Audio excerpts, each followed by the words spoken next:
మున్సిపాలిటీలో రాబోయే మున్సిపల్ ఎన్నికల సందర్భంగా కమిషనర్ టి రత్నకుమారి ఆదేశాల ప్రకారం టౌన్ ప్లానింగ్ అధికారి పట్టణంలో ఉన్న 29 వార్డులను 32 వార్డులుగా 2011 ఏడాది జనాభా లెక్కల ప్రకారం పునర్విభజన చేపట్టారు. ఇది ఇలా ఉంచితే దీనిపై అనేక వార్డుల ప్రజలు అభ్యంతరాలు తెలిపారు. ముఖ్యంగా 5వ వార్డు మాజీ గుమ్మ నాగార్జున ఆధ్వర్యంలో ఆ వార్డు పెద్దలు నిమ్మకాయల విజయ్ కుమార్ ఇంకా శ్రీనివాసరావు, వడ్డాది ప్రకాష్ రావు తీవ్ర నిరసన చేపట్టి కమిషనర్కు వినతి పత్రాన్ని అందించారు. ఇంతవరకు ఈ విషయంపై ఎటువంటి సమాచారం మున్సిపల్ కమిషనర్ టి రత్నకుమారి స్పష్టం చేయలేదు.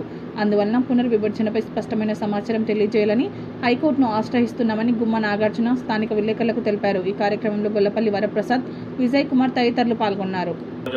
జనసేన పార్టీకి సంబంధించి 4వ వార్డు, 5వ వార్డు, 3వ వార్డు జెండా ఆవిష్కరణ కార్యక్రమాలని చేపట్టడం అని చెప్పేసి మేము ఇక్కడ 4వ వార్డు, 5వ వార్డు, 3వ వార్డుకి సంబంధించి పెద్దలందరూ కూర్చొని మాట్లాడడం జరిగింది.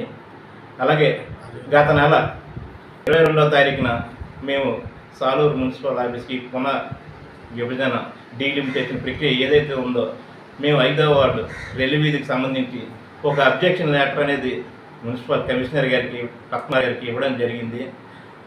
అయితే మాకు 2వ తారీఖు కల్లా ఏదో విషయం చెప్తానని చెప్పేసి కమిషనర్ గారు మాకు ఆ రోజు తెలియజేయడం జరిగింది. అయితే 2వ తారీఖు వెళ్ళిపోయి ఈరోజు 6వ తారీఖుకి వచ్చింది. మాకు ఇప్పుడు దాకా కూడా ఆయన మాకు ఎలాంటి సమాచారం అనేది కమిషనర్ గారు మాకు ఇవ్వలేదు. కమిషనర్ గారికి ఫోన్ చేస్తే 2-3 సార్లు ఫోన్ చేస్తే, సార్ ఇంకా మాకు ఎటువంటి ఇన్ఫర్మేషన్ లేదు, నేను మీకు చెప్తానని చెప్తున్నారు తప్పితే క్లారిటీగా ఆయన ఈ విభజన గురించి మాకైతే తెలియపరచట్లేదు. దీని జనసేన పార్టీ తరఫు నుంచి మేము ఆయన్ని డిమాండ్ చేస్తున్నాం.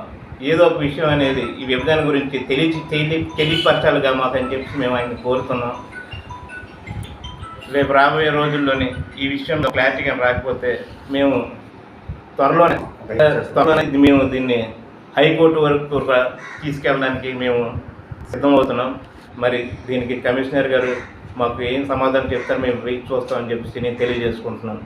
అలాగే 4వ వార్డు పెద్దలు మన వరప్రసాద్ గారు మాట్లాడతారు.